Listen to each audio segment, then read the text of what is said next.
Good evening and welcome to Business SA's overview of tonight's federal budget.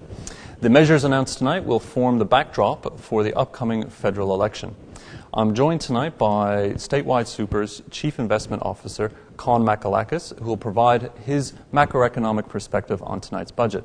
Welcome, Con. Yeah, great to be here. Thank you. I don't think there's any denying that the federal government recognizes the contribution that SMEs provide in terms of economic and vitality to this country. There's no doubt that today's budget's been specifically targeted to get the small medium enterprises movement, and all the incentive schemes are targeted in that area. First up is the reduction in the corporate tax rate from 28.5% down to 27.5%. Now, I think more importantly is the increase in the annual turnover threshold from 2 million up to 10 million. That's significant, isn't it? And I think the great thing about that is the tax rate's gone down, but more people are participating in that lower tax rate.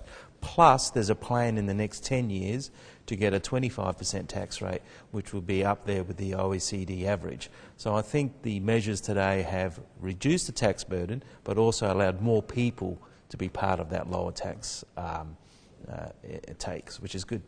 Now, in addition, there's been an increase to the unincorporated business tax discount. Currently sitting at 5%, that'll increase to 8% as of the 1st of July, and eventually double to 16% in 10 years' time. Again, another great incentive scheme for businesses to invest.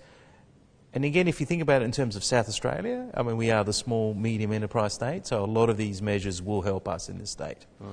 Now, South Australia's had a lot of announcements over the last couple of weeks with the offshore patrol vessels, the future frigates, the submarines. How does tonight's budget factor in for South Australia?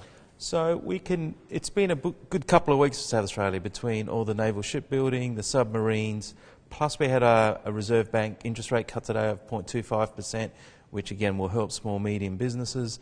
There's also, I think, a water infrastructure package that I suspect South Australia will get some part of. Well, you hope that state governments will approach that, and with the importance of the Northern Adelaide Irrigation Scheme, there could be something in that for us as well. Precisely. Other than that, and the small, medium enterprises, that's it for South Australia, but South Australia's had a really good couple of weeks in terms of what's coming. One of the other good things that came out of tonight's budget, Con, was the federal government's youth unemployment package. I believe they referred to it as the PATH program.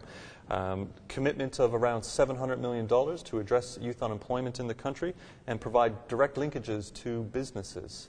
I understand that there will be a $1,000 subsidy for employers to hire youth that are currently unemployed, and up to $10,000 as they progress through the program. So I think, again, targeting an area like youth unemployment, which is a problem in this country, and putting in measures that will encourage to get that down has got to be good, and I think it's good that they've encouraged this program and get to move it forward. So some good news there, Con. Now, from an overall macroeconomic perspective, what's your take on tonight's budget? So I think the budget was designed to be a safe budget. It's targeted some sort of fiscal consolidation in the out years.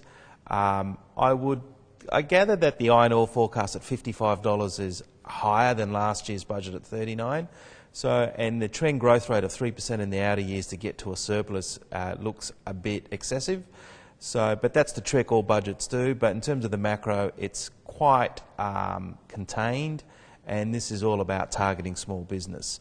From a South Australian perspective, it's targeting the interest rate cut today was probably a bigger thing than anything particularly in the budget, plus we've had the announcements with the submarines and the naval shipbuilding, which will be a big stimulus. So, all up okay. Great. Thanks again, Con, for joining me tonight. So that wraps up our federal budget review. Over the coming days, we'll digest it in more detail and update you with any more findings. For our full budget review, please go to www.business-sa.com.